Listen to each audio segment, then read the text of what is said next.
Bonjour à tous et bienvenue sur ce 5e module de formation sur Financial Fitness où justement on va pouvoir parler du cadran du cash flow par Robert Kiyosaki. Alors si vous ne connaissez pas Robert Kiyosaki, simplement au-delà d'un auteur et d'un chef d'entreprise reconnu mondialement, c'est surtout un expert du monde économique actuel qu'il a étudié depuis des années et des années et des années et qui aujourd'hui le retranscrit vraiment à la perfection. Et donc il a écrit énormément d'ouvrages, que ce soit sur le marketing relationnel, sur l'entrepreneuriat et bien évidemment sur l'éducation financière. Vous connaissez certainement le best-seller qui s'appelle Père riche, Père pauvre de Robert Kiyosaki justement, qui explique la différence entre les pensées des hommes pauvres entre guillemets et des hommes riches justement en utilisant un petit peu la finance actuelle. Et justement il a écrit un autre ouvrage qui est très connu aujourd'hui qui s'appelle le cadran du cash flow et qui permet en fait simplement de mettre en valeur aujourd'hui énormément de statuts qu'on a aujourd'hui pour simplement gagner son argent. On va avoir le cadran que vous voyez sur l'écran qui est séparé d'abord en deux parties. On a les deux parties de gauche, donc le cadran employé indépendant, et les parties de droite avec les chefs d'entreprise et les investisseurs. Comme vous le savez aujourd'hui, 95% de la richesse mondiale est répartie sur 5% de la population. Donc ce sera sur le cadran de droite. A l'inverse, 95% de la population se partage seulement 5% des richesses mondiales. Et pourquoi? Pour la simple et bonne raison qu'aujourd'hui l'argent c'est un circuit. Et le circuit reste toujours le même. C'est pour ça que par exemple, si on prend quelqu'un comme Donald Trump qui a déjà perdu une fois sa fortune, l'a refaite dans la foulée parce qu'il a les pensées qui amènent à des actions, qui amènent à un résultat par rapport à l'argent, puisque tout est une question de maîtrise. Et c'est ce que dit justement Robert Kiyosaki ici. Donc on va avoir d'abord tout en haut à gauche le cadran de l'employé qui correspond aujourd'hui à 60% de la population mondiale. Alors qu'est-ce qu'un employé? Ça va être quelqu'un justement qui va être soumis à un contrat de travail, à des horaires fixes et également à un salaire fixe. Qui dit salaire fixe dit sécurité, mais qui dit aussi salaire qui n'est pas évolutif et qui est 100% dépendant d'une chose, c'est le temps de travail. C'est-à-dire qu'un employé va être rémunéré sur son temps de travail, un taux horaire qui va évoluer selon les diplômes, l'expérience et les actions, mais ça reste un taux horaire. C'est-à-dire qu'en général, les employés vont avoir des envies, par exemple, soudaines. Donc, par exemple, changer de voiture, partir en vacances, acheter une maison.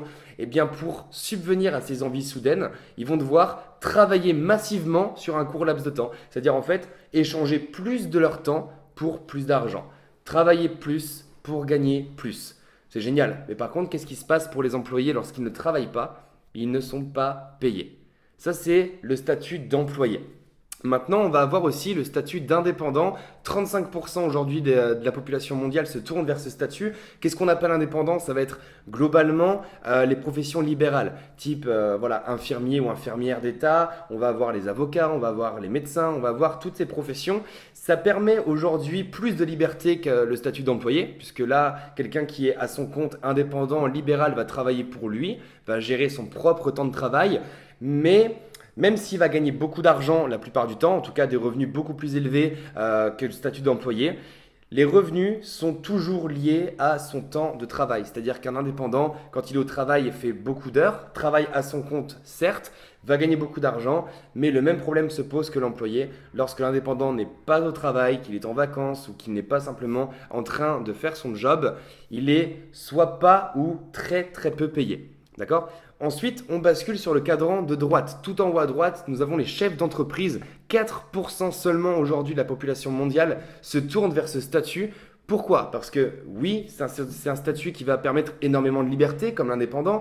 On va pouvoir, sur le papier en tout cas, travailler absolument quand on veut, comme on le veut, avec qui on veut.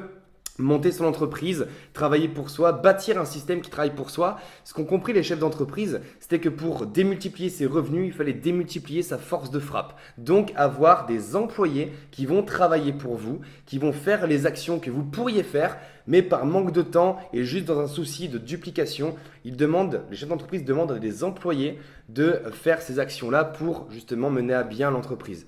L'avantage du chef d'entreprise, c'est qu'il a un système qui travaille pour lui.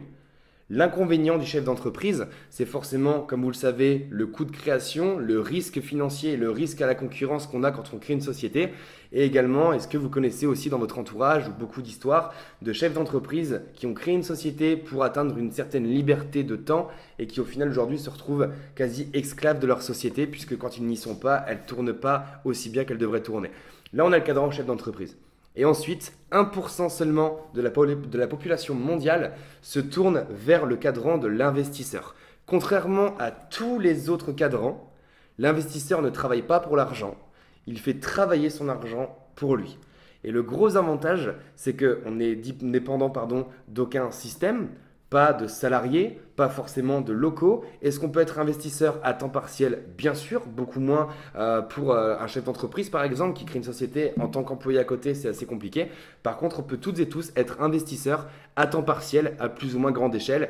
Et rien que pour ça, écoutez, félicitations d'avoir rejoint l'équipe LDS aujourd'hui. Ça vous permet tout simplement, même à temps partiel, que vous soyez étudiant, salarié ou même chef d'entreprise à côté, vous pouvez aujourd'hui devenir investisseur, rentrer dans le cadran des 1% de la population qui se partage 95% des richesses et commencer à faire travailler votre argent pour vous quand vous êtes en train de dormir, en train de faire du sport ou tout simplement au travail.